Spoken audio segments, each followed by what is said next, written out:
तर सलीम कुत्ता आणि बडगुजर प्रकरणामध्ये संजय राऊत मास्टरमाइंड असल्याचा आरोप शिवसेनेचे आमदार भरत गोगावले यांनी केलाय। संजय राऊत हे बडगुजरचे गॉडफादर आहेत। यामध्ये 99% संजय राऊतांचा हात आहे। तपास सुरू झालाय। आता यामध्ये कोण कोण आहे हे लवकरच कळेल असं भरत गोगावले म्हणाले। काय काय होऊ शकेल आणि काय होणार ह्या ज्या काय बाबी झालेल्या आहेत ह्या तर एक एक खुल्या आहेत आणि हे धागेदोरे असं वाटतंय आम्हाला भांडूप कांजूरमार्गच्या तिथपर्यंत पोहोचतायत असं दिसतंय। त्याचं कारण कोणाचा नाही कोणतरी पाठीराखा असतो, गॉडफादर असतो। त्याप्रमाणे बडगुजरांच्या पाठीमागं संजय राऊत दिसतायत कांजूरमार्ग बोलल्यानंतर असं चौकशांती आता कळलं असते, त्याबद्दल काही दुमत नाही।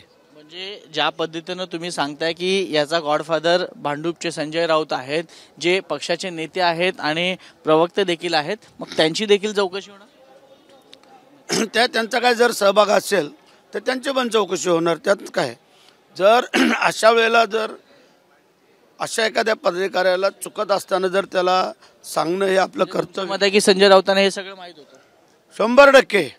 त्याशिवाय एवढं कसं काय घडू शकतं, बोलू शकतो आणि नाचू शकतो माणूस?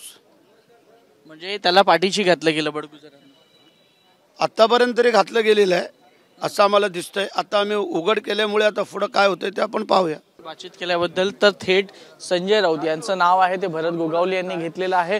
सलीम कुत्ता प्रकरणात सत्ताधारी आक्रमक झालेले आहेत, विधिमंडळात आंदोलन देखील करणार आहेत आणि त्या पद्धतीची त्यांची रणनीती आहे। त्यामुळे आता यामध्ये पहिल्यांदाच भरत गोगावले यांनी संजय राऊत यांचं नाव घेऊन पुढे काय असू शकतं याची माहिती आहे ती दिलेली आहे। कॅमेरा पर्सन सचिन शिंदेसह वैभव परब, एबीपी माझा, नागपूर।